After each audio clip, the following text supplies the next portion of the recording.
Welcome to the stream! Notification gang, the Moy. Hi, Lemoy. Welcome, everybody.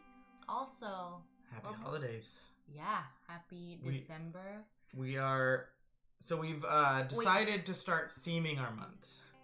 And so the theme this month is when you're here, your family games. So we're playing family games. Family weight games. Family weight games. Which is also a relative term. Yeah. I think we realized we're just going to be like, this is a game we want to play, and we're two people that's part of a family. So it's a family game. Yeah, I'm not sure what the technical definition of a family game is, other than you can play it with family, or people who don't play a lot of games, I guess, is like the main thing. So we're playing Patchwork tonight. What if your family is into Twilight Yeah, you could have a game. Imperium? You could have a gamer family, and then a family weight game is Twilight Imperium. Also, let us know if the music is too loud. Usually, Andrew and I have talked about how we love music in streams, but it is a finicky thing because it can be sometimes too loud or too quiet. And Christmas sweaters are on, and so are Christmas holiday mugs. R2D2. Yeah. It's not really functional because I have to remove it. And we're putting in the hot chocolate now. We gotta fill this cup. Do you want whipped cream on your hot chocolate? No. The theme of the month is Olive Garden. It is deadpan. It's kind of a funny theme because we're like very committed to this Olive Garden thing, but then we're like, oh, I guess it's also holiday, so maybe we can theme it. R2D2 says, "Yep, child, live." But then we were also like, we like this family weight pun family game thing we've made. So this is sort of like a, what is it? I feel like Olive Garden would have checkerboard Decorations of some sort. Yeah. Yeah, I could see. It's a little bit of a hybrid. Just like how this R2D2 mug is a little bit Christmas and a little bit Something else. nerdy? I don't know. The music that's playing is our friends' band. And it's my favorite part of the holidays. They made this little Christmas album a couple years ago. We went to their concert, and it was like one of the last things pre-COVID. Yeah. Like big gatherings. But yeah, check them out. They're one of the few Christmas albums that I'm okay listening to. Andrew's not a big Christmas music fan. And the Moy was talking about this wine pourer. It's very Rohan-esque. Oh, yes. Highly recommend drinking your beverages out of the mouths, the metal mouths of especially animals that are as majestic as horses. Yeah. I think there's like elephants and like a lot of different types of animals. There were a bunch of different animals when we bought this. Hi, legends! Drink responsibly. Oh, thank you! Yep, Cha Live. These are some of my favorite features of this is there's heart-shaped wooden buttons, and there actually used to be a light up version here, and there's like a little pocket to insert like a battery powered thing, but it was broken. Oh, you can see the remnants of old plastic things that were like left behind. There's like wires in there still. Oh, no wires. I removed the wires, but there's like still there. But my favorite part is there's a 3D element where there's this like tool that pops up. I don't think people can see it. But yeah, we have to turn off the blur. That's okay. Okay. But I thank you for noticing our sweaters. We I've had this one since college, and I think you were given this as like a coworker gave this to you, didn't they? Honestly, I don't remember how I got this. I think it was a coworker. That would be great if it was a coworker. I might have gotten it for work. But, Roel's here. Hi, Roel. Hey, Roel. You can always rate us next time. Yeah, we were running a little bit late because we are trying out some music or playing music, and the music that's playing is our friends' band, OK Carol. Also introducing people that. So last month was No Pia November. Pio's taking a break, or had a lot of work to do, really. I was taking a break in the other room while in chat and doing paperwork. So that kind of sparked our creativity. We're like, what if we did more themes? And so this month is when Olive you're here. Garden theme. When you're here, your family. It's Olive Garden holiday themed. So we were like, we should have endless breadsticks one day. We should have. We'll bring some good snacks. Yeah. Salads. I don't know how we'll make our breadsticks endless. Just one long one. I think we'll bottomless breadsticks. I don't know how to make it more Olive Garden theme, but also shout out to, I think it was Brutal Dan who did he did his date nights. He did his date nights, and one of them was Olive Garden, and it was very funny. But actually, the Olive Garden theme, it kind of reminds me of Andrew had a, what is it, the Olive Guardians. Your guys' yes, that was the name of our Destiny clan, the Olive Guardians, and it was also When You're Here, Your Family was our slogan. So we kind of like just took the creativity of Andrew and his friends. K-Pax and the Moy were a part of that. Yeah. Clan back in its heyday. Oh, actually, I think it was Tricky who found that name too, right? Olive Guardians. Possibly. There was a big discussion, so I can't remember who specifically came up with it, but. A goose one, says Yep Cha. I don't know what was, I think I missed the original A Goose one, but maybe a goose, wait a second. Is there a goose on my sweater? There's like, oh, you know what? There's like, a lot of, that one song with the like geese are laying and like drummers drumming. I feel like this shirt might yeah. There's a lot of textures to this. There's like the little pearl beads and little sequins. It's also like really old. Also, K-Pax resubscribed. Thanks, K-Pax. K-Pax, you get a blessing. Of course, we do analog alerts here from the Monkey King, and the Monkey King blesses you with a full night's sleep. Because you just had a baby. So you've been blessed with a full night's sleep. Can't wait for that to happen for you. If the baby sleeps really long, don't be concerned. It's the Monkey King's blessing. Well, I mean, it could just be, someone helps out, or, there's ways to get full nights at this stage. This mug was Thank you for the LLMKs in chat. Thank you, yeah. That's long live the Monkey King. Thanks, Deadpan. This mug came from a, what is it? When not Secret Santa, when people like steal each other's... White elephant? A white elephant from your family.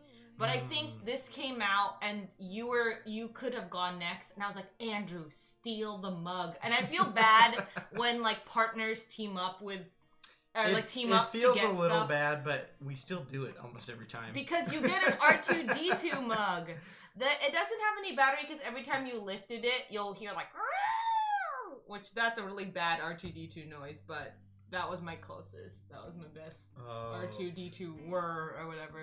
Legend says I was in a Lego stream and they were talking about a Lego Monkey King. What? Speaking of Monkey King references and things, Unmatched's new Volume 2 is coming out this month, and they have Monkey King in it. They have Monkey King, and they have Dr. Ellie Sattler. That's in a different one. Oh, okay. Yeah. That's next year at some point, but that will be great, because that one's the Jurassic Park pack that they're coming out with, which is Ellie Sattler versus the T-Rex. Yeah, yep, Chaw Live. The who would give up a R2-D2 mug? I don't know. We don't talk to them anymore. No, just kidding. We've cut them out of the family. They're not here and they're not family.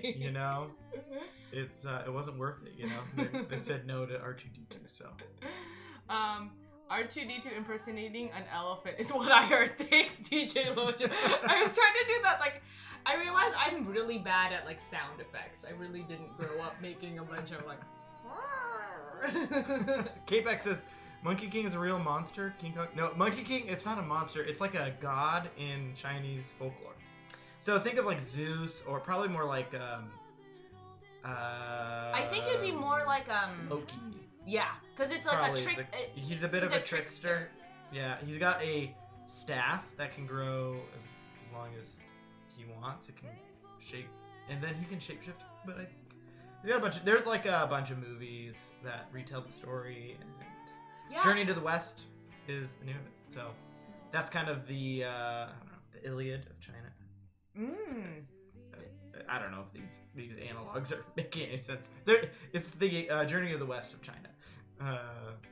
So check them out. I haven't actually read them, but I've seen enough Monkey King content to know a little bit about it. And really, long live the Monkey King's not something that's really said that I know about. So no, it's just that sweatshirt. It's that company that has the long live the king. And this literally is the Monkey King. This is the Monkey King. The Monkey King has This emotions. is what he looks like. You know, his hat looks like a coin. An old Chinese coin. Probably for good luck or something like that. And then I don't really know the other symbolism, but... This is a toy we were gonna give our nephew, but then gift. We didn't give it to him. And we're using it for our DJ Lojo says, a.k.a. Wukong, also in League of Legends. Speaking of, he shows up in a lot of different things.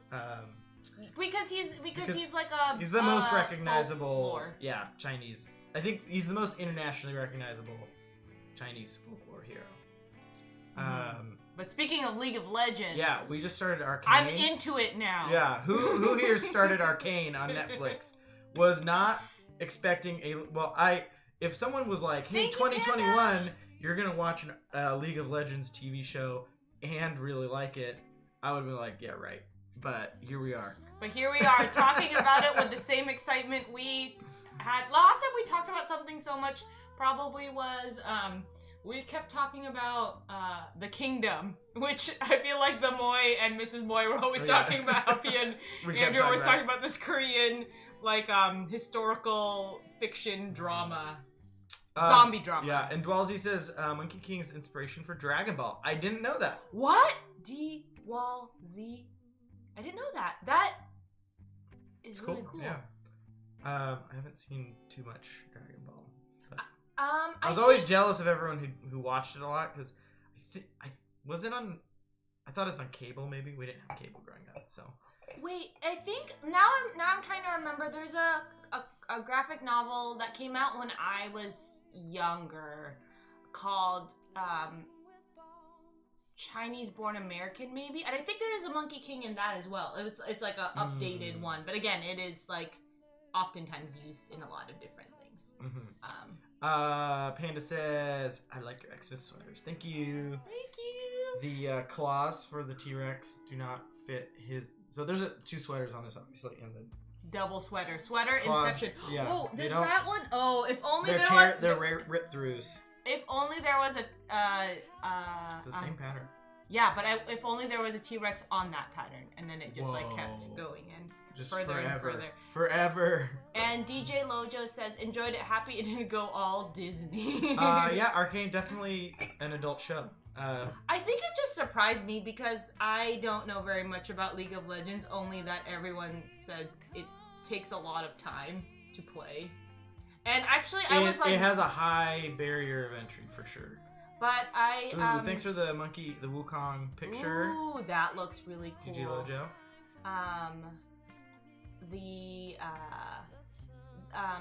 What is it? Oh, but I was really surprised that I liked it, and I was planning on. Well, I was already sleepy, and I was like, well, I'm gonna probably fall asleep. And then I fell asleep, and there was a really cool thing that happened, and Andrew's like, I refuse to keep watching until you rewatch it fully. And I was like, okay, I'll do some dishes and kind of wake myself up. And I watched it, and I really liked it. But Andrew's gonna do a few shout outs to the people that are here that are also streamers. And if you stream too, let us know. And if you know any other Monkey King references, let us know as well. We're collecting a reference guide to all things Monkey King right now in chat. I'm sure we could just look up the, whatever you call it, the Wikipedia on Monkey King. Just to get all the refs, but Oh, Tricky is here. Tricky, were you the person who thought of the Olive Guardians as your Destiny clan name? I say it was you. Andrew doesn't recall. So now I'm like, why do I remember it? Was a big group chat. I didn't really... maybe I was like cataloging him like, Tricky's so smart. I mean, it's a great name. Yeah. But and I would... Because, I'm not arguing against it. No, but is Destiny... aren't they Guardians too? Isn't that's the name of the heroes. They're all Guardians. So that's why it's fun. So all of Guardians.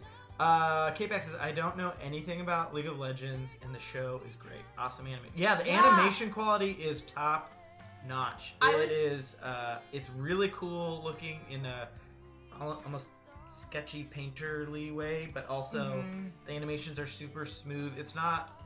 There's some of the like kids animated shows like with computer graphics like that. The Jurassic Park one on Netflix, or Andrew had high hopes. Yeah, big dino fan. Or the Star Wars animation ones where they just like the characters are like really stiff, and you can tell that they're just not putting a big budget into it. Arcane, not like that at all. It is highly high quality, like you would be watching a movie, a Pixar movie or whatever. And I think what surprised me about the animation was I felt like they were smart in terms of like what they put their energy. I just saw the Jackie Chan and Jet Li. Oh my gosh. Those are... Jet Li is Andrew's big Hollywood crush. And Jackie Chan, Andrew always says, most people don't know Jackie Chan's best stuff. Most Americans don't know Jackie Chan's best stuff because it is not American releases. I mean, I wouldn't necessarily say it's his best stuff, but Whoa. Definitely very entertaining. A lot of his stuff from the 70s. Stuff? Yeah, he was making like 10 movies a year for a while. He works hard. Yeah, he's a hard worker. And then in the 80s, he went into the big stunts. That's when he became popular here. And those movies are all good. Rumble in the Bronx, yeah, great movie. But the ones, before that where they were more kung fu focused are all pretty good.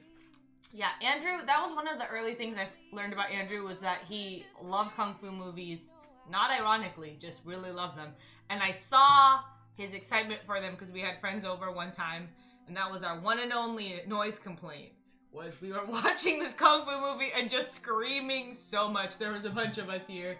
This was pre-COVID, and we just like stuffed into a very small room and just watched a really crazy, very like surprising kung fu movie that Andrew was so excited. He was so excited for Five Fighters from Shaolin. I think it's free on YouTube if you want to go watch it. It's a good time.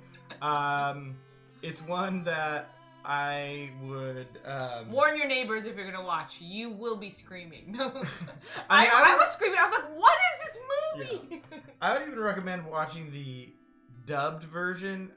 Subtitles are fun, but the dubbed version is bad enough to where that itself is pretty funny. So, I don't know. Deadpan asks, is that the one where the Monkey King peed on the pig?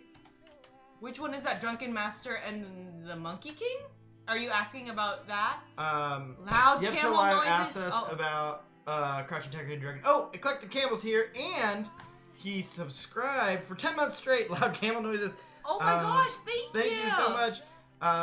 You get a blessing. Cheers. A holiday-themed blessing. May your hot chocolate have the perfect number of marshmallows in it. And not burn the roof of your mouth. Yeah, and be the perfect temperature. Thank you so much. Yeah, thank you so much. I think you're Campbell, always way so too generous. So generous. Thank you. And if you're not following Eclectic Camel, he is a streamer. Guest starred here last month.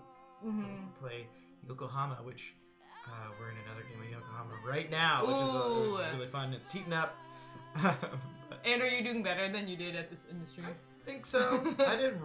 I think I scored half the points of Eclectic Camel last time of everyone else who was playing. Ambi was the other player. Yepcha Live says, have you seen Crouching Tiger, Hidden Dragon? Yes. Well, that's top top tier for me. Mm-hmm. Yes, really like it. That is more of the wuxia style kung fu movies with the wires, where they're flying around and stuff. Kind of more superhero style kung fu, but I really enjoy those too. They have a harder. I think American audiences have a harder time with those ones. They have a harder time suspending their reality for it because it is a specific look. Yeah, it is a very specific look and style to the action. But it's funny because we watch Thor and we're like, oh, he's flying, even though he jumps really high. I don't know if that's Thor, but like other all the Marvel movies and stuff. But anyways, but I love that. I think it's so cool. It says here, enter 36 chambers and 5 deadly venoms.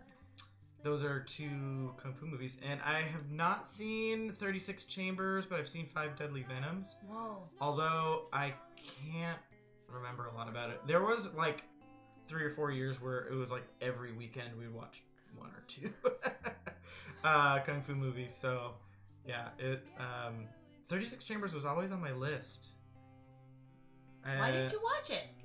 I don't know. Maybe back when I was in high school, they were not easy to find. Oh yeah, you said that you'd go to downtown Seattle and sift through. I would rental stores didn't have a whole lot, and so oftentimes I'd have to buy them online in these import shops. So yeah, not an easy hobby to have. You made it happen. My dad was very impressed that Andrew knew so much about kung fu movies, which is always funny. Jackie Chan is in Kung Fu Panda, one of my kids' favorite movies. Ooh, I love Kung Fu Panda. Also, I watched Kung Fu Panda in the Philippines, and it was just so fun because I feel like the audience was just very, very vocal when watching it, and it was kids and adults, and they're oh, and then they were just so animated, and it was really, really fun. Yeah, that's funny because I got to see it in China. Because that's when I was living in China for study abroad. Oh, whoa. And so it was really fun because I was there with my Korean American friend, and we, both our first language is English, so we were laughing at certain points in the movie, and the movie theater was silent. And then there were other points in the movie where we wouldn't laugh at all, but then the whole movie theater was just laughing and having a good time. We were we missed a joke. So, I love that though. I love seeing the different humor style, the humors that are popular or maybe in vogue in different places. Cultures, yeah. The example my dad always said was in the Philippines they love a good Eclectic Camel gave me an out. He said learning games should be learning games. Although Ambi was also having a learning game. It's still scored double my points. That's a very nice way to soften it. I appreciate it. David. But so my dad's in the Philippines, a really popular comedy premise is how do you say this? An imposter that is pretending to be somebody or deceiving people, and then is found out, and it's the tension of he was saying it's very visceral in terms of either the culture and just kind of it's interesting because he was it kind of relates to Filipino culture and how there's stratas in society, and if you try to step out of it, there's a lot of shame, but then it's a lot of humor if someone tries to do it. It's very interesting, but I think good comedy has good tension too. Mm-hmm. But his example is if people remember Jack Black in School of Rock, where he pretends to be a teacher. My dad's this is the meat and potatoes of Filipino comedy right now, and for a long time. And I was oh, I really like that. I wish I could hear more about people's I don't know, not synopsis, but kind of a summary of what's popular and why is it popular. Yeah. Because I think for example, it's not everyone's favorite, but in the US sometimes the really provocative comedy is funny, but that's not the type of that's not Filipino humor at all. Mm-hmm. So I just I think it's really interesting, and you said you've said before humor is one of the last things that is... Yeah, if you're learning a language, it's like the last frontier. Like if you can like really understand and engage with humor within a culture, you understand the culture pretty well. Just because it's and the language, it's like you're a master. Yep, Chalive says Crouching Tiger, Hidden Dragon had some really cool wire work, which is very, very true. Top tier. And also, Yep, Chalive says, do y'all like The Matrix? Not Kung Fu, but you know. The thing is, Matrix is it's pretty Kung Fu. And I think, I could be wrong, this is like old knowledge in my brain from high school. Old memories. I think it's the same choreographer that did Matrix that also did Crouching Tiger, Hidden Dragon. There was a couple choreographers that I kind of followed and would try to watch their movies. I could be wrong. Someone fact check them. Someone can fact check me on that one. But anyways, I don't remember the details at this point. But yeah, there's some there. I would not say The Matrix is not Kung Fu. I wouldn't say it's primarily Kung Fu, but it's heavily influenced. It definitely has a lot of influences. influences. I feel like maybe that's why it felt so fresh for so many people, because it was a style that was super popular in China and like Hong Kong, like that type that cinema, but we didn't really have that much access to it mainstream. And Legend says, have you heard of Fox, Volant, and Snowy Mountain? I have not heard. Those might be newer ones. I haven't really stayed up on... Do you recommend it, Legends? Maybe this is Andrew's resurgence. Maybe in the new year, we'll have to watch 36 Chambers. We'll have to do... I feel like that would be kind of fun, actually, to kind of see. What up? Yep, July. Wu Ping Yen was the Hong Kong action choreographer who probably was most famous for his work in The Matrix and both Crouching Tiger, Hidden Dragon. What did I say? Thank you for fact-checking. I'm like not a trivia person, but when it comes to really, really obscure trivia, Andrew's I've so got a hyped. bit of it. So. Yeah, we talk about how Andrew's the weakest link in most trivia like groups, but if it was you know what, your topics would be like board games, Kung Fu, video games. What would be your other trivia like topics you'd be good in? Board games, video games, and Jurassic Park, I guess. But you don't know a whole lot about dinosaurs. Like you're not like a super like. I have a lot of students that are really into dinosaurs. Well, so the Moy who's in chat here and his brother, I remember being kids and friends with them, and I loved Jurassic Park, but they knew dinosaurs. Like, like I was like, these are cool, but like when I would talk to them as a kid, they knew so many more species of dinosaurs than me. I was like, whoa, you guys really know what you're talking about. It was like velociraptors are not accurate in the movie. Like that's all I really knew. But I was always impressed by that. Eclectic Camel says House of Flying Daggers also go to House of Flying Daggers so good. That and Hero, which was kind of a string of good kung fu movies that that director did.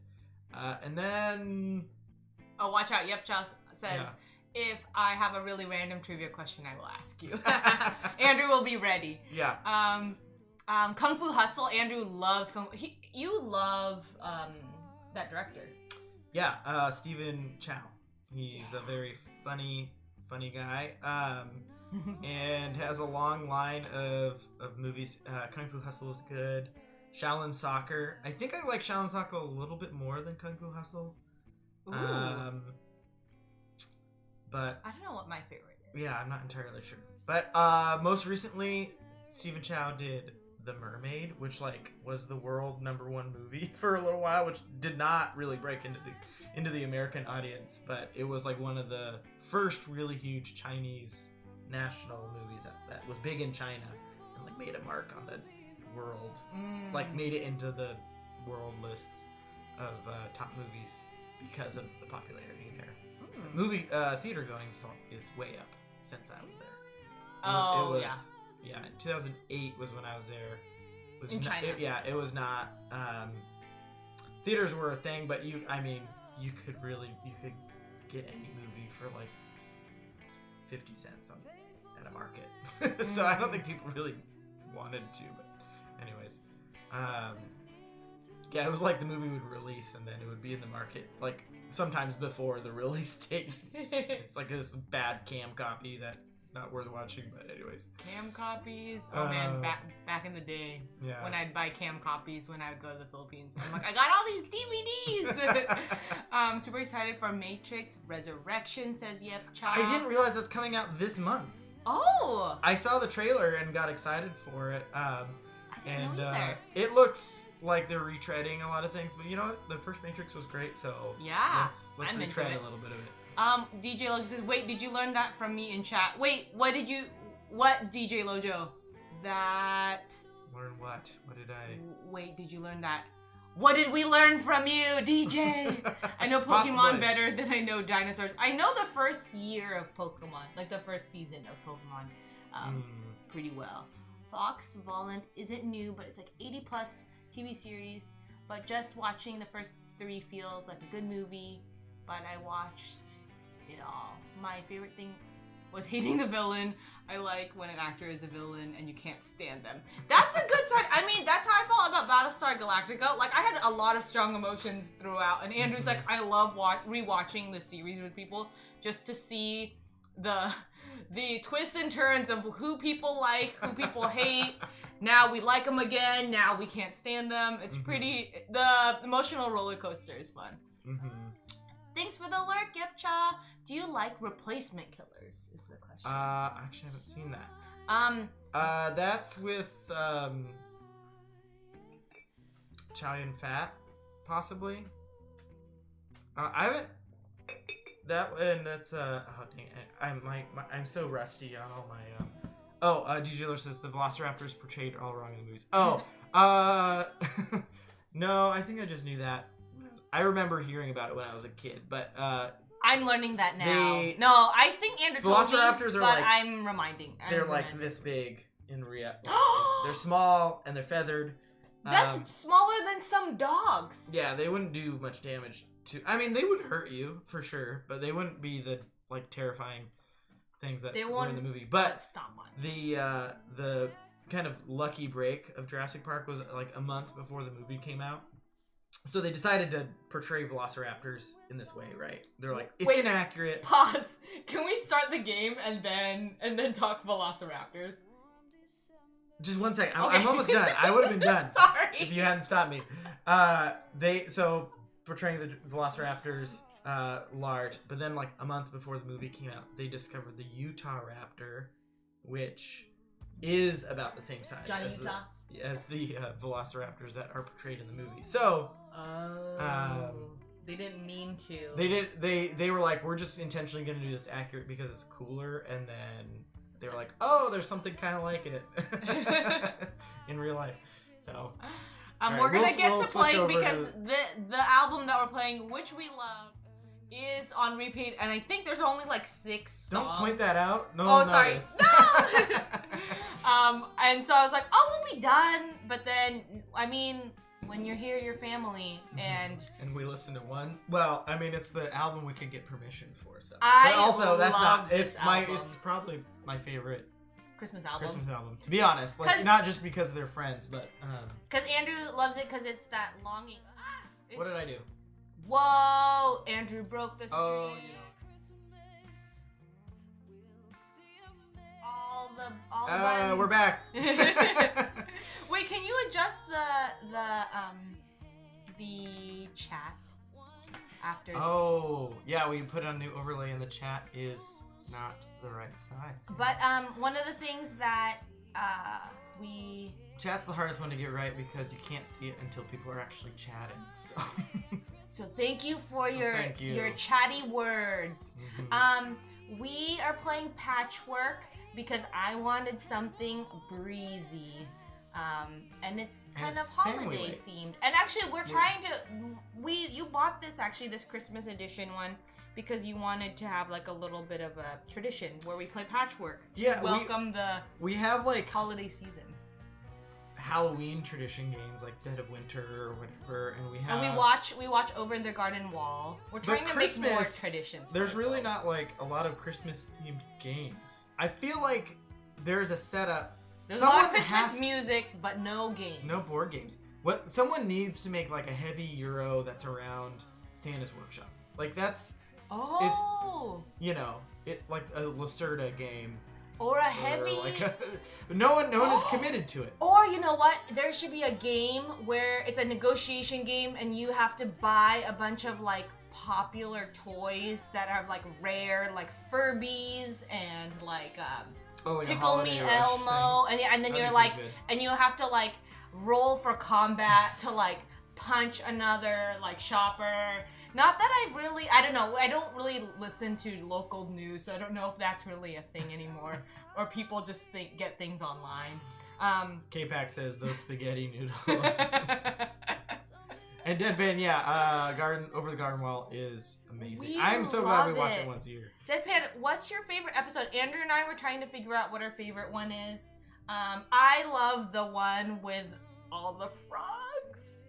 That is a pretty good one. That's my favorite one. I think I like the second episode. We go to the town with the pumpkins. Andrew loves those pumpkin guys, and I'm scared of them. And we rewatch it every time. Yeah, Andrew likes the school one episode because he loves that molasses song. Yeah, I mean I sing the molasses song all year. Okay, so can I start? Mm-hmm. Actually, you start, please, because I need to. Okay. Really simple turns. Whoever's furthest back goes, so you can have multiple turns in a row, possibly. You're going to pick one of the next 3 pieces and grab that. You're going to have to pay the number of buttons that are on there. So it says 5 buttons and 5 time. The 5 time means that this moves up 5 spaces.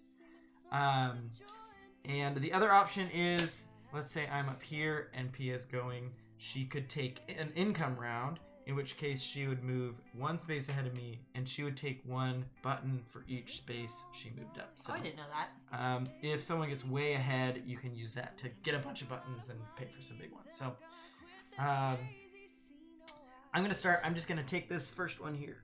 Deadpan, it's worth a rewatch if you ever get a chance, or if you like rewatching things. I don't know if you like rewatching things. Andrew doesn't like rewatching things. Having a tradition helps. Yeah. I also, Andrew says that it does have some good music, and if there is music in something, it makes the show or the movie more rewatchable for him. But we watch it. Because I'm just listening to music I like. Yeah. You know? We watch it all in one go. And this is Over the Garden Wall.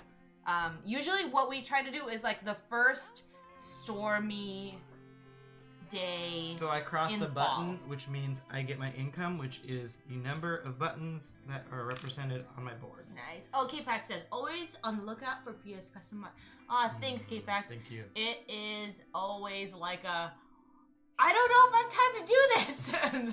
But it is fun to kind of mess around and figure out. I think what I was telling Andrew, I need to learn how to like use Procreate better, because I think I just kind of like piecemeal it. And I'm like, if anyone ever saw how I make this, they're gonna be like, Pia, your layers are out of control. Also, I'm like, we're considering doing themed months each month for the games we choose. So this is when you're here, your family games, so family weight games. So yeah, so that's what Patchwork is, and the rest of the games we'll be playing. We've got them kind of separated out. We've got The Key, Murder in Oakdale, that was sent to us by Haba, so I'm excited to play that. Anyway, we've got some family weight games that we'll be playing this month. Pause. So if I go here, do I have to pay 7 buttons? Mm-hmm. I don't have 7 buttons. Everything's so expensive. 1, 2, 3. I have to get this one. Mm-hmm. Oh my gosh. This doesn't give me any buttons. When you're here, you complain about lack of buttons, apparently. But it only moves it 2 times. It only took you 2 times to wrap that present. 1, 2. And then I'm gonna go... I guess I have to do an income round because I can't afford anything else. That's 0 buttons. This is free! 1, 2, 3. That's why. It's hard to place. This is... Wait, You gotta move this up so that people can see. Oh what my you're gosh! I don't want people to see what I'm doing. It's very funny. Mortifying. This is such a weird shape. I don't like it. Oh. You don't have to put it next to that one. I know, but everything else is like, when am I gonna find a tooth? That's why it's free. Oh my gosh. This is Eclectic Camel says, I'm starving at 9 p.m. That's such a bother. Yeah, that doesn't sound fun. Uh-oh. Yeah. You're also leaning off screen. I don't know. I'm sorry. This is, Eclectic Camel, what did you have for dinner? Yeah. Maybe you need more protein. Maybe? I'm always, my breakfast is not, like, filling enough. And I am always so hungry at like 10:30, and I'm like, this isn't good. Okay, I'm done. Oh, I need to move up 3. 1, 2. Oh my gosh, I only get 1 for my income. 3. And you gotta go again because you're on top. DJ Lo just says, this is what I believe velociraptors look like. This is what I believe. Scientists believe. Yes. P.S. You see it? Oh yeah, because they have feathers. Yeah, more like birds than. Yeah, it kind of just got like, whoa. That is cool. So if I'm gonna buy this, do I have to cross it? What do you mean? I'm gonna get this one. You just place it on the spot. Oh, okay. There we go. That was only 1? Yep. And I move up 4 though. I shouldn't have done the 5-time one. That was 4. like. But now I have. You have some real awkward shapes. Oh my gosh. This is bad. Get me out of here. Okay. Well, here we go. Okay. Done. Pia, your friendly neighborhood camel wishes you many buttons and agreeable Oh my shapes. gosh. Eclectic Camel, thank you. I need it because I'm very spread out on the board and it looks really bad. I shouldn't. You got 3 pieces though, and I've gotten 1. So I don't know though. This is gonna be a problem for me later. I'm gonna get so many negative points because I have to weird get this shapes. one because it's the only one Empty I can afford. Ooh. I shouldn't. Well, that's that. K-Pack says, it's that 1, on-screen spaghetti, possibly. Yeah, load up on carbs, Eclectic Camel. I have no buttons left, so I have to do income. So that's 1. I was thinking, income. I want, like, Your turn. I don't know if I have the energy to do another layout, but it would be funny if we just did, like, an endless breadstick layout, and it's just breadsticks everywhere, and you can't even see the game. That just would like be breadstick. It's like the Make an forgiveness moment, Can you but make it's an just animation where breadsticks. the screen just fills up with breadsticks?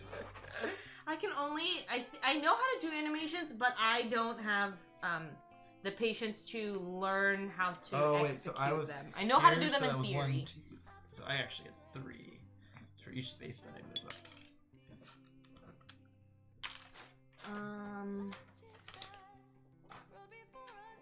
Let's see. I only got 1. I got 1 button. Are there loans in this game? Just the income round. Um. If you did income, it would get you 2 buttons, and then you'd get your income, which is your Okay, I'm gonna do income then, because I need to be in a. I can't be just getting more. I guess you can't afford any of those 3. Yeah. The 3. So income goes like 1, 2. So that gives me 2. And then you get. I'm cash poor. I'm button poor, people. And then you get the net since you pass that button there. I was really hoping that I would get more buttons before I'm doing all of these things, but we'll see.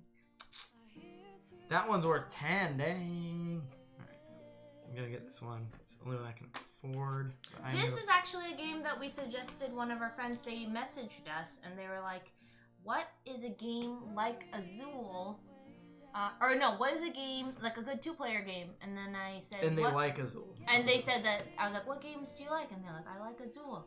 So this was one we suggested. If you like board games, and you have a suggestion for someone who says they like Azul, I think they were looking for 2-player games or games They that could play specifically 2-player. 2-player. Yeah. Oh, did they say that? Yeah.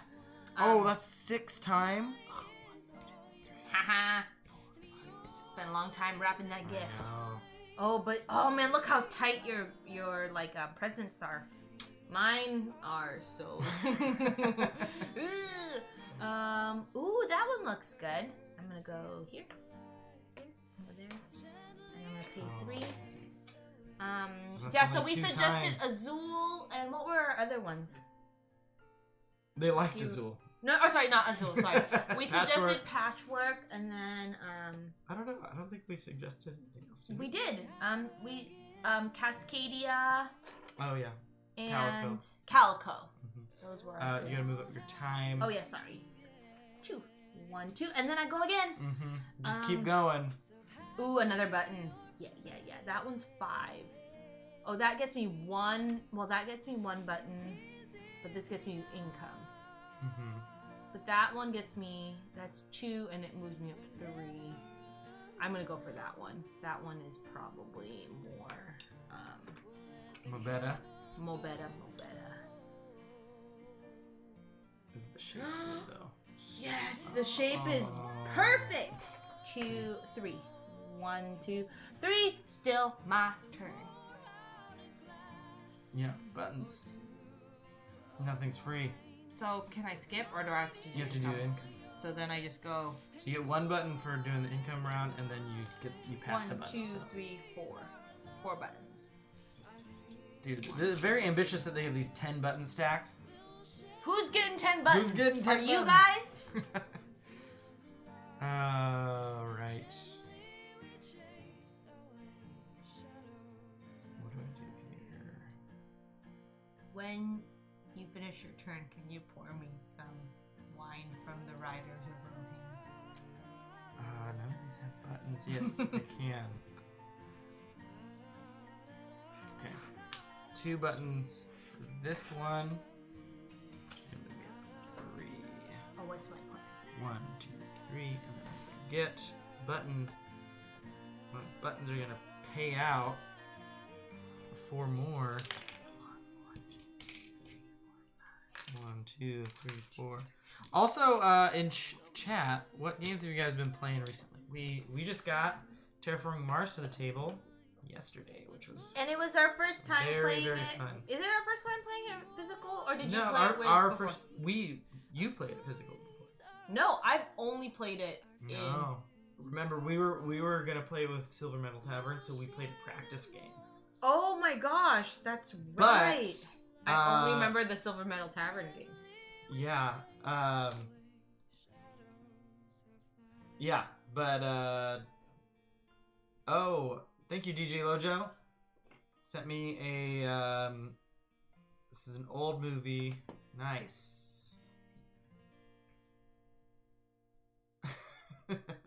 Dare you to watch it and not laugh. It's a Kung Fu movie. Ooh, okay. That is Thank you, my DJ Lojo. type of suggestion. Legend says played number 9 recently. Oh. Didn't you just get that recently?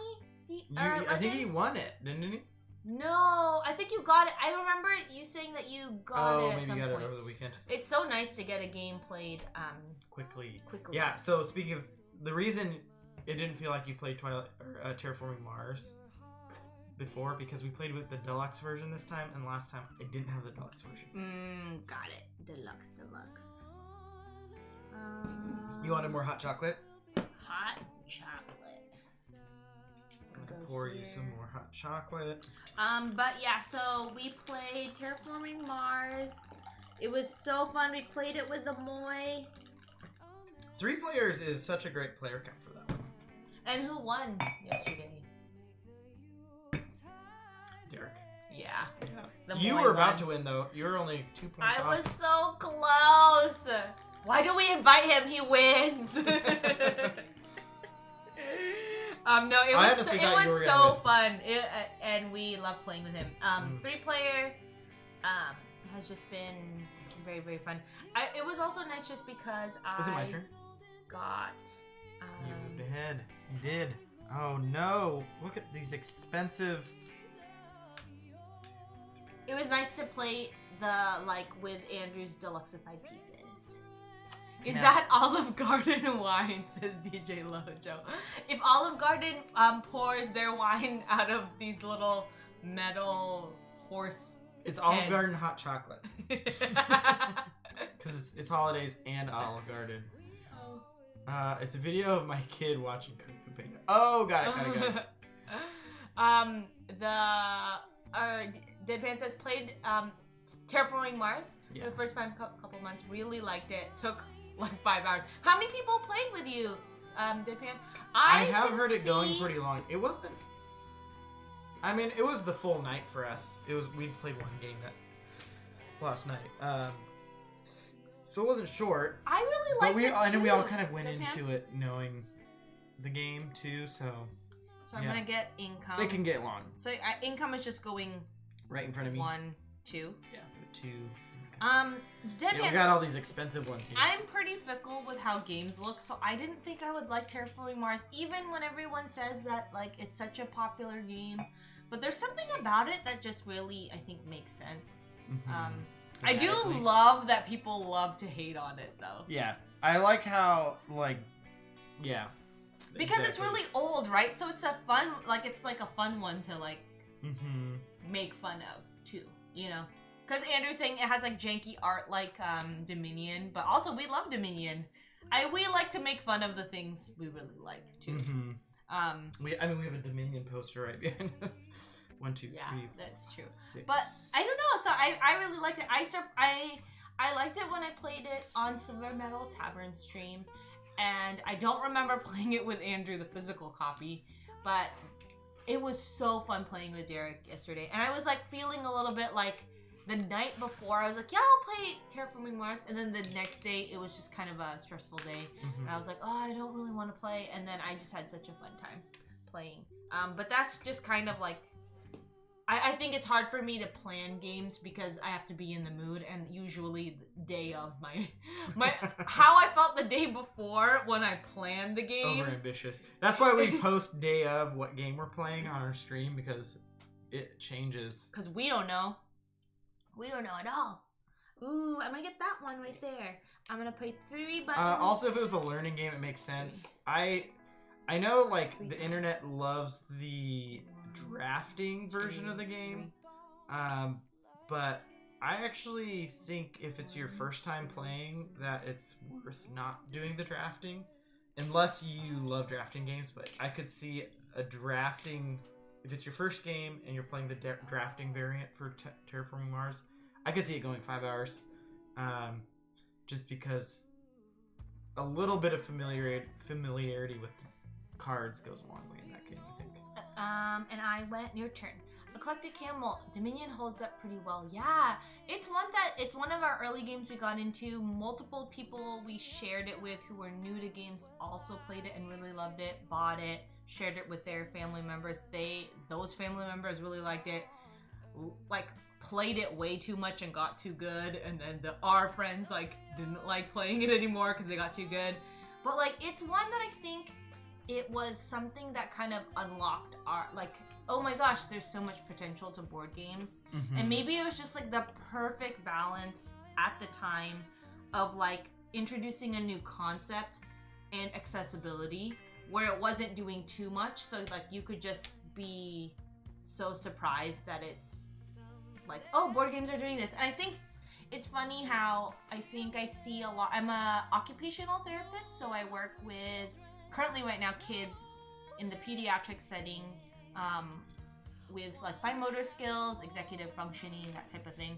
So around Christmas time, I follow a lot of like social media accounts that talk about games and toys to give kids, and it's really interesting how much they like recommend board games, which is great for fine motor skills and like problem solving and planning, but like they're still recommending like Monopoly and like yeah, here's this 7-hour board game. Yeah, Mousetrap. I mean, Mousetrap is fun in its own way, but like stuff that's, and then even like our extended family like kind of plays some of the stuff that I'm like, man, there's so much that's like so much more that's out there. And I oftentimes think about Dominion and how that was like our one of our gateway games.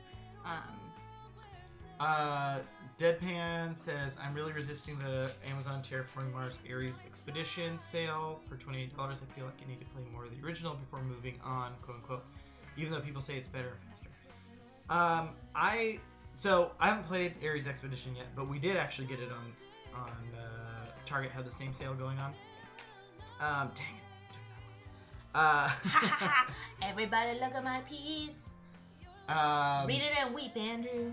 I was trying to set myself up to be able to get it, and then I didn't realize I didn't actually pass you, so it worked out. I got 2 turns in a row. But anyways, Ares Expedition.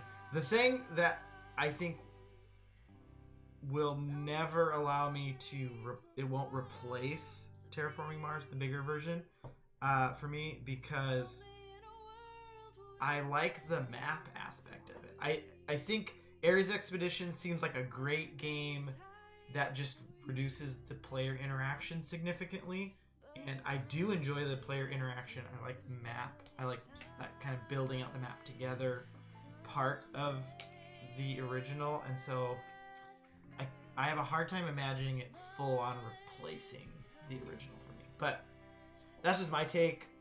I haven't played it yet, so. Deadpan, good job resisting though. Andrew, obviously we didn't, so we were at Target buying storage for, we have too much stuff outside of board games, including board games. We have too much stuff, and so we are buying storage containers. And then Andrew was like standing in the board game aisle. He's like, I want to buy this Ares Expedition, and I said sure. So I'm a what's it? Enabler. An enabler too. Yeah, no, that's I feel that way though, Deadpan, where it's like I gotta play things. Yeah.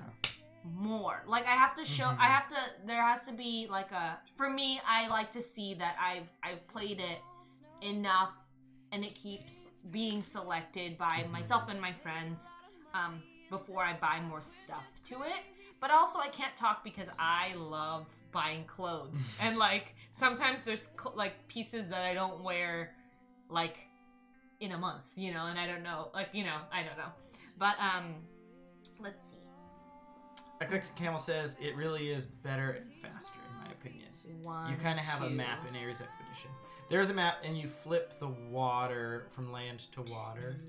No, sorry. Which makes sense. 1, 2. And it could be better and faster in certain ways, but I still have a hard time imagining it replacing the game, especially because it's so much more of a multiplayer solitaire activity versus the original, which is pretty interactive. But I need to play it, and then I can make my judgment.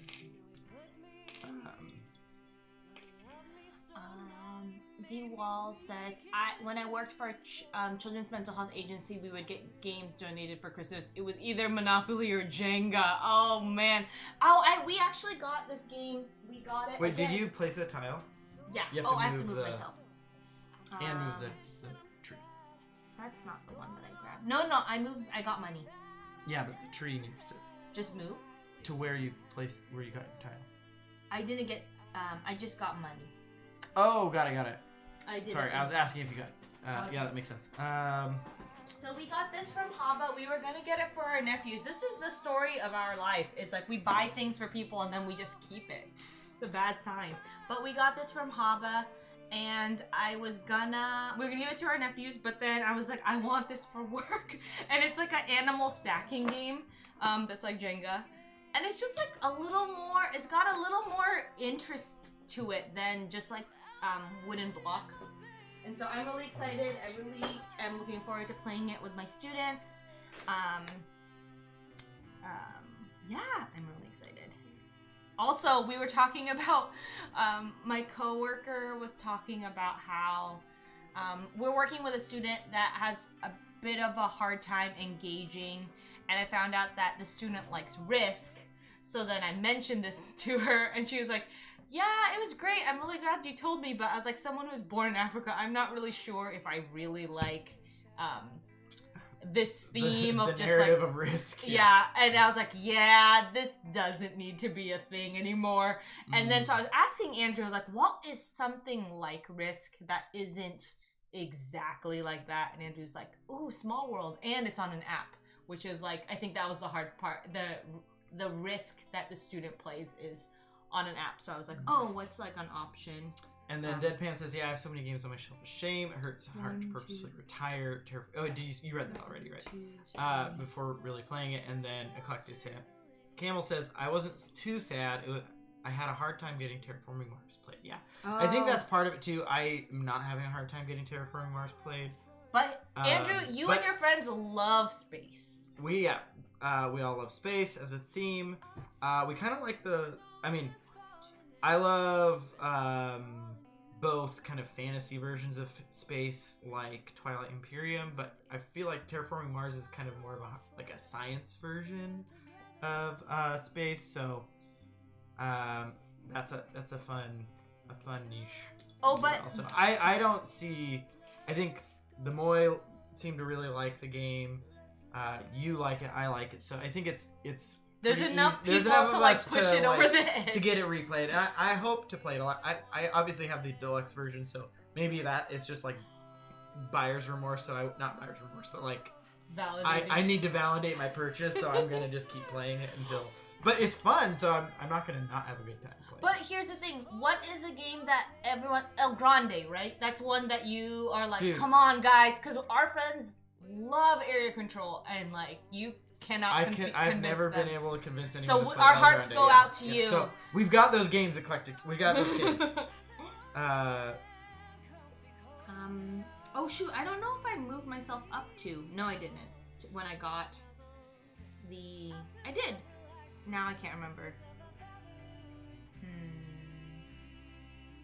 You probably did because I did 5, and you're now. Okay. I always feel like I should be. What is it, like overtaking you, but I'm not, so I'm like, wait, I've gotten a few big ones. Okay, just check in. I'm gonna get this one here, 3. Yeah, I talk a lot about how I don't like ugly games, but honestly, I'll play it if there's enough. If it's sold to me in the right way. Yeah. And Terraforming Mars, I mean, it sat there on our shelf for a really long time, but Matt from Silver Metal Tavern suggested it, and that was like enough to be like, okay, and it's an app form, it's gonna streamline the app actually does look pretty nice. And then that got me to try it I'm just 1, 2, 3, wait, sorry. 1, 2, 3, 4. I think collect your buttons. Yeah. 1, 2, 3, 4, 5, 6, 7. I'm just very averse to learning new games, but I usually enjoy myself, so I need to like kind of stop talking about that. Maybe it's just like it's less about. I don't think I'm necessarily averse. I just have seasons where I just can't. Yeah. I don't have the space for it, and maybe that's better than saying like I am a person who doesn't like learning new things. 2, 4, that's 6. fair though. I mean, we all have those.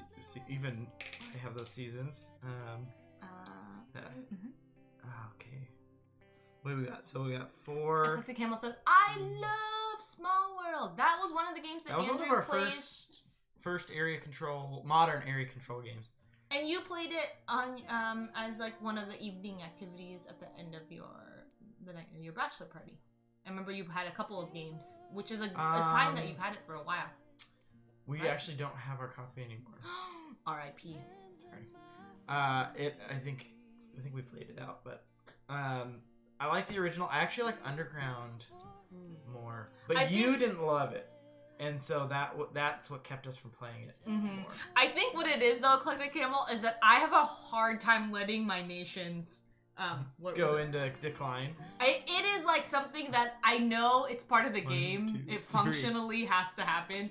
But I get really, really sad. In the same way with Bargain Quest, I was like, I can't let these characters die in battle. So I'm going to like make a bad decision and give them some like healing potions. I just didn't come, Pia. You're up. D-Walls says, I don't like learning complex new board games. D-Walls, what's been your favorite new game that you've learned? And DJ Lojo, all the really David's good out ones. of here. No, don't leave. I liked Small World, and I was always pushing to play. We are a house divided about Small World. I really love the thing that I love about Underground versus the original. The original is a really good game. I love the I think they call them relics, or there were certain parts of the map that were worth more points that could get moved around. It was randomized, and so it created these like natural contested spots that were a little bit more valuable, and people would fight over them and get powers off of it. And I think it just added like a really cool dynamic. It was always a little torn because of that, because I like the theme from the original better than the Underground one, but I like the gameplay of Small World Underground better. So I was always just a little bit torn. I think it's funny because I'll do this real quick. Yeah. 1, 2, 3, 4. I think in a lot of games, and I've learned this about myself, is that I am very bad at when a game requires you to sacrifice something that you've worked for, and it's part of the game. It's part of the lifespan of that item or that. For Small World, that, what is it, race or nation or whatever. And it's like, I get so, I like it's like a hoarder's mentality. I'm like, I gotta keep it! But in Gugong, I have a hard time. What is it, Gugong? Yeah. Is that right? Where you trade in the cards? Yeah. Yeah. There's like something about it when that... But you like Gugong. I do like Gugong, but I don't think I play strategically because I You like having the high level cards. Yeah, there's something... Or maybe I'm not thinking of the right game. What? Watch this. Oh my gosh. You saw that I needed it, right? Andrew. This would have. I hate you. Andrew! Oh my gosh. You don't even need it. 1, 2, 3. I mean, I don't not need it. Oh my gosh. You know, maybe when you're here, your family is gonna cause the biggest feuds. Andrew, I saw you two. I did that, and I was like, I'm not gonna look up the next piece that I need. And I saw you counting too. I saw you. Okay, so also, Dwalsy says Nidavellir is their most recent. Nidavellir is really good. I saw the cover, and I heard it was pretty good, but for some reason it wasn't on the top of my list. But I gotta play it with Brain in a Jar and Panda Angel. Wait, is that and something, Johnny or did it Deathhawk. just fall? No, it just fell, I think. Okay. Last month, and yeah, really enjoyed it. In fact, we were at the game store just like the next weekend, and we were like, should we buy it? We ended up not buying it just because, again, we're trying to not buy as many games. Oh, and I do my income.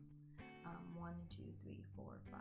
I think eventually we will get it at some point. 10, 11. It's funny how you weren't really interested in it because I thought saw the art Brain in was a Jar cool. and I saw the art when Brain in a Jar and Johnny Deathhawk played it on their stream, and I was very interested in it. Immediately it just seemed a little generic to me. Just nothing. There wasn't anything. One thing that was jumping out of me. DJ Lojo.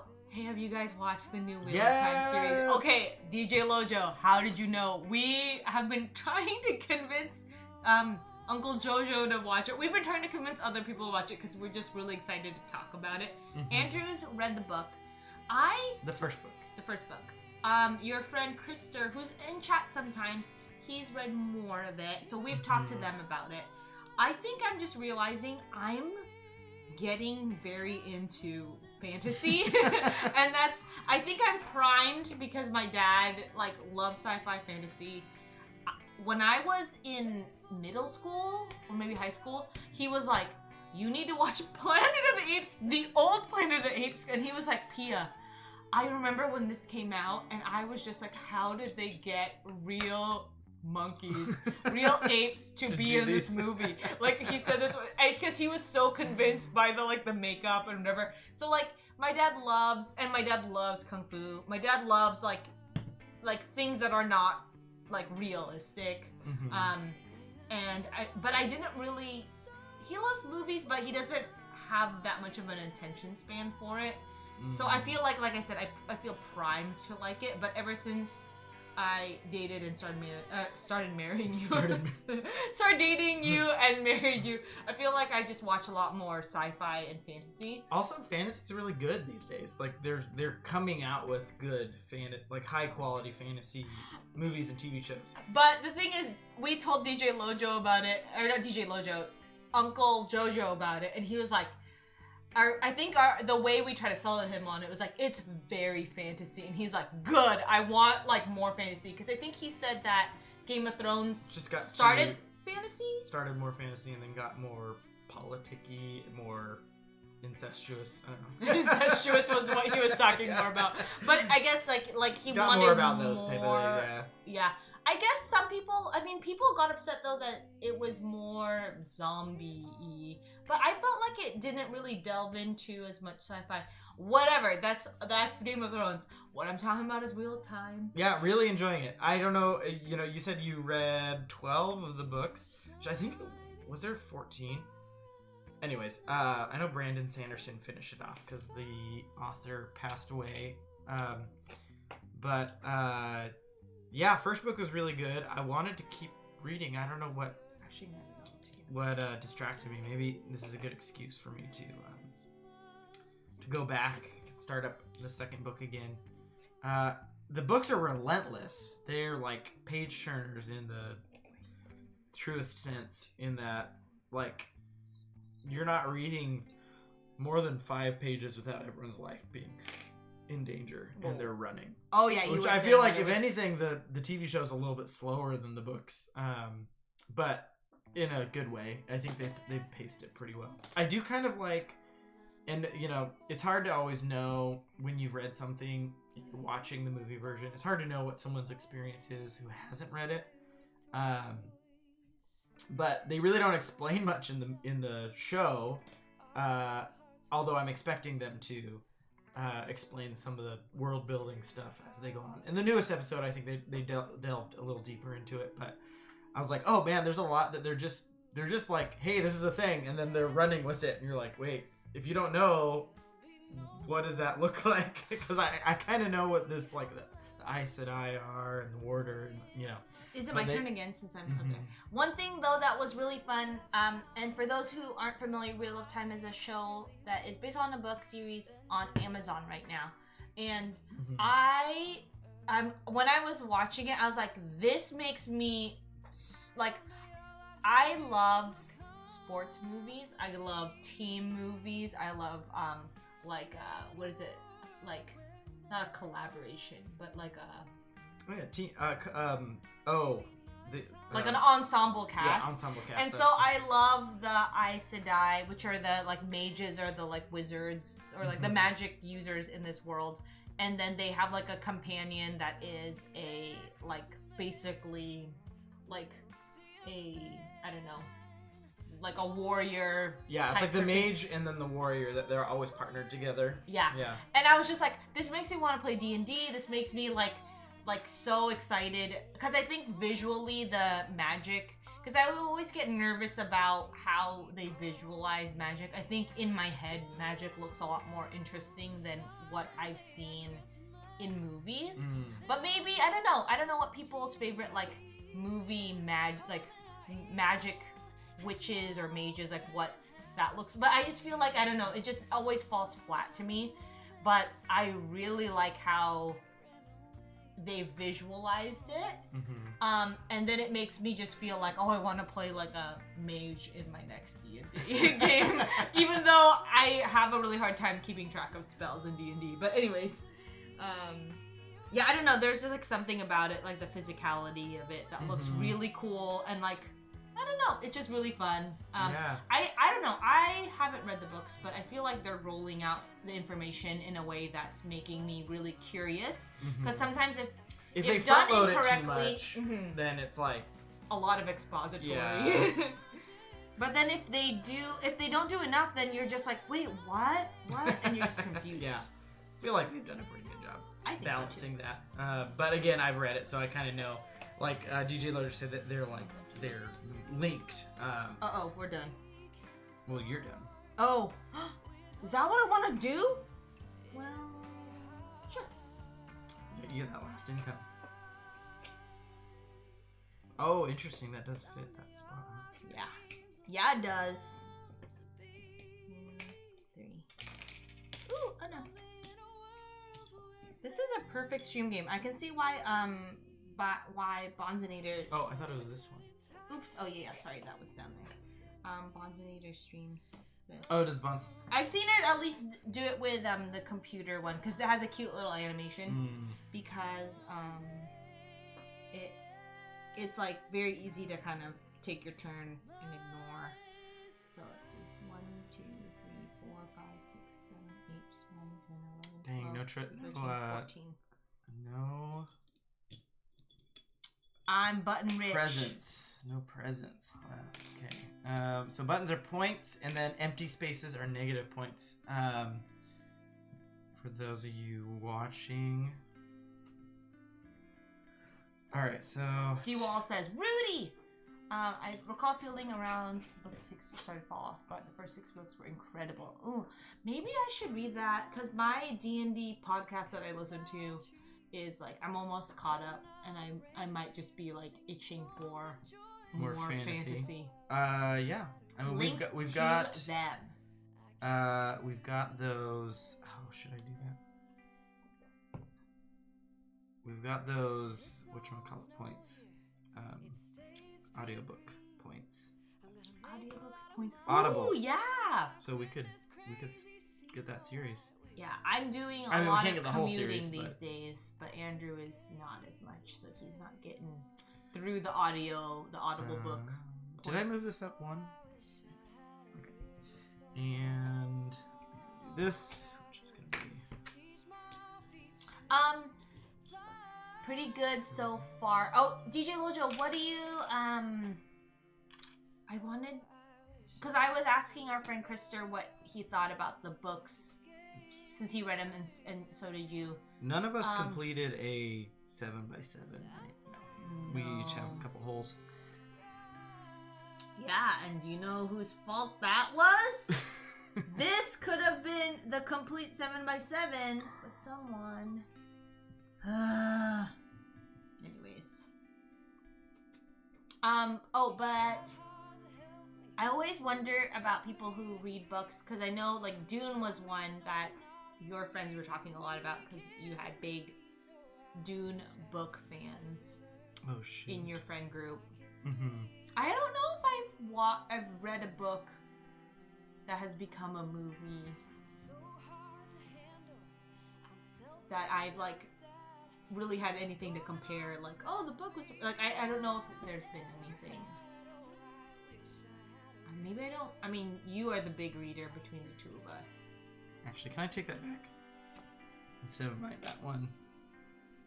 Oh, wait, forgiveness moment. I love Audible books, me too. I have a really long commute and listen to a lot of audiobooks. Just like pause. Forgiveness moment! Is there like a lot of music going on? Wow, I know.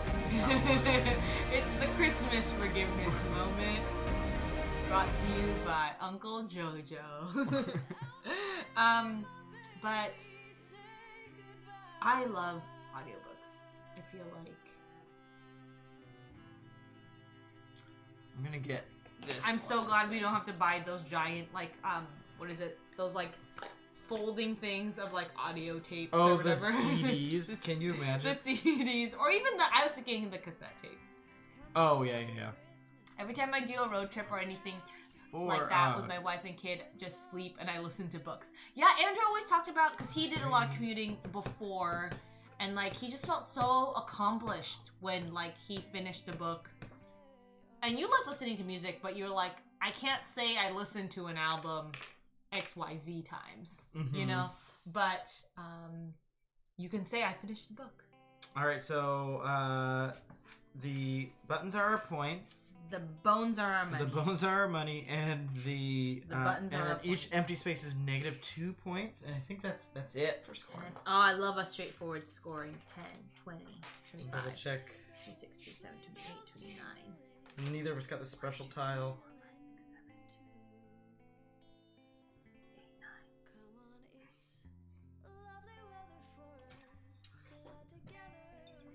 I got a lot of points.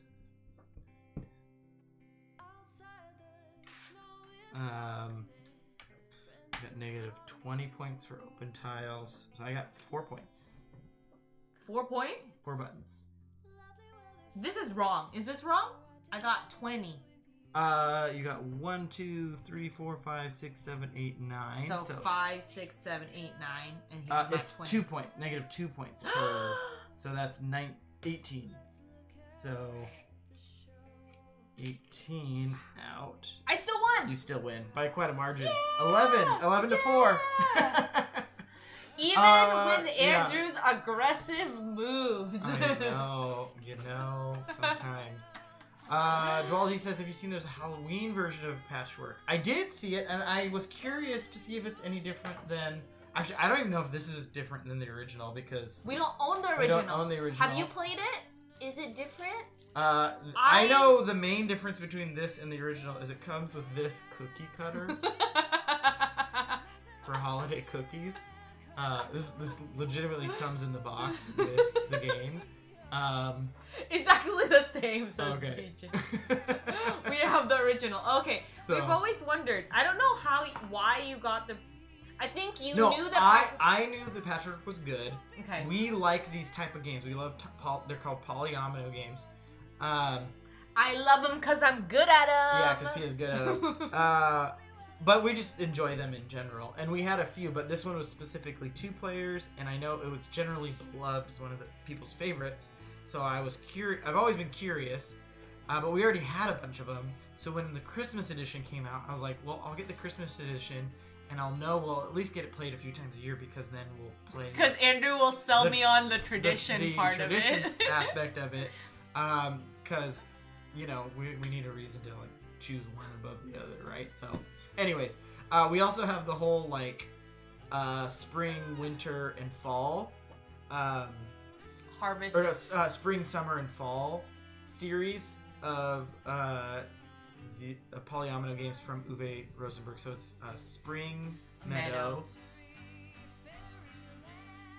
Harvest. Cottage, Garden, and Indian Summer. So those are. It's a lot of overlap for people. What we need to be doing is be playing them during each season. Okay. See, this is how Andrew sells it to me. He has to give me a time and a Because all 3 of them are fun, but yeah, it's like how do we choose which one? Because there's a decent amount of overlap between them. They're all different enough, though, I would say. Well, it's a fun here's series. the thing. I think it's different enough for us who like it. I think if for you other like people, the genre, they're like, it's the same game. You guys bought the same game. Yeah. But I think my brain goes in it's very easy for my brain to go into this space. So it's like, it doesn't feel like a whole lot of work, and DJ Lojo said, well, no cookie cutter. Well, DJ Lojo. Yeah. Mechanically, the cookie quit cutter. Lying to us. If you make the cookies, they count as pieces, so you put them out. No, they don't.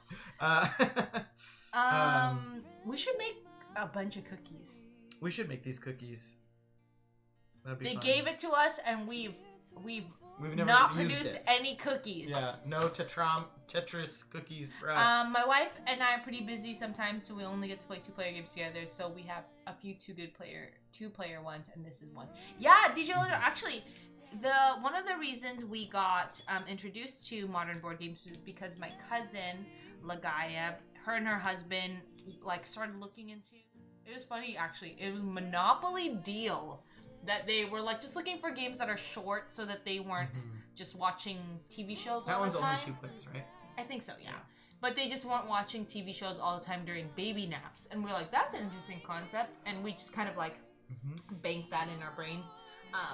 And then So we got Monopoly Deal, and we got... And we really liked it, and my mom stole Catan it. Rivals. Yeah. Rivals Catan. Which were the two-player games that we kind of started with. And then I got your favorite game, Memoir 44. DJ Lojo has a new tradition for us. Every Easter we play Wingspan. Oh, that's a great Easter game. But with these Cadbury eggs. Mini Cadbury eggs. Oh my gosh. Oh, nice. Oh, I love it. So one of the things, and it looks like they have like shell. Oh, they're probably chocolate inside. So one of the things that my aunt noticed when she moved from the Philippines to the U.S., she feels like, well, the pace of life in the U.S. is much faster. Mm-hmm. But one of the things she attributed it to was just that we have distinct seasons. And with that said, the Northwest has some of the mildest changes between seasons. I mean, versus like California. I guess that's true. Yeah. But compared to like Minnesota or New York. Or Chicago, But it is interesting how, like, I don't know, I think I get in sometimes, like, of the two of us, I get, like, depressed or, like, very anxious sometimes. So I really like having traditions and, like, things that mark... Seasonal. Yeah, like, okay, this is the new thing, because I just get, like, kind of stuck. So thank you so much for because we do have Wingspan, and I do love chocolate. So. But, I mean, we could keep this out, and it took us a little while to play it on stream, but honestly... It is much we could play it probably in just a few minutes. Ooh, DJ L just says, depends on what side of the mountains range you are. Yes, that's true. Eastern Washington... Oh, that's true, yeah. ...is very, very and very different than Western Washington. Oh, yeah. In weather and also just in general. Culture, yeah. Yeah, but, I mean, mountain ranges do that. I mean, we learned all this over in the world, Vietnam. mountain ranges do that. Yeah. Yeah, well, we learned this in Vietnam. There's like because it's so mountainous, and there's all these rivers, and not even just mountains, but just like difficult areas terrain. Difficult terrain to like move through. You get fully different cultures and languages just because like people are like, just I don't want to climb that mountain. We're just gonna hang out over here. We've got the funny story of. No, Puyallup was founded by the Meeker family, and they thought they were like out in the middle of nowhere. They built this big mansion and farmed the land. They thought they were like these pioneers and lived totally by themselves for like, I don't know, 10 years or something. And then they realized that like Tacoma was less than 5 miles away. And it was like a fully established city that they had not contacted. Oh man, it cracks me up. We're the only ones here. It sounds like something from Parks and Rec. That's true. Anyways, so that's the story of the city of Puyallup. Yeah, one of Andrew's close friends who's from Eastern Washington, he always had a hard time because he just felt like it was so dreary in like western, like closer to the coast. We were in Oregon, but yeah.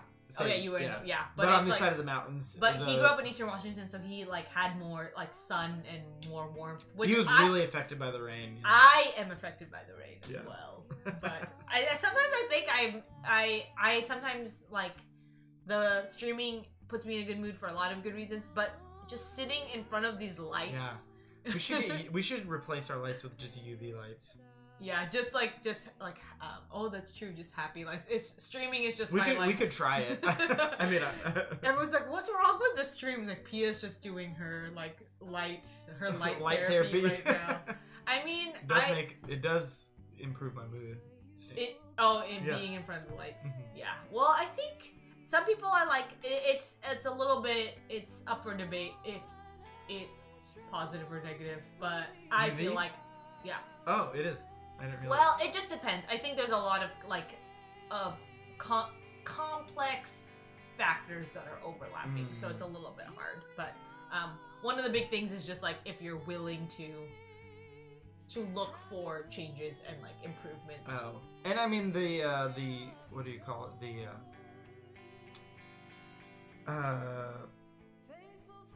The effect when something's just a fake pill. Placebo. Effect? Yeah, placebo. Just trying to think of the word placebo. Anyways, the placebo effect is real. It should not be discounted in terms of something. And why not use it? Anyways, thanks everyone for joining and hanging out, and we will see you again for when you hear your family games. Or when you hear your family games. Yeah. Family games. Next time. Bye everyone! Yeah. We're gonna jump over to D-Foob's channel right now. Or in a few seconds. I can't wait for the endless breadsticks. They will cover our face. One of these streams we're gonna do and the game. All right. In person or maybe in real life. See you all over at D-Foob's.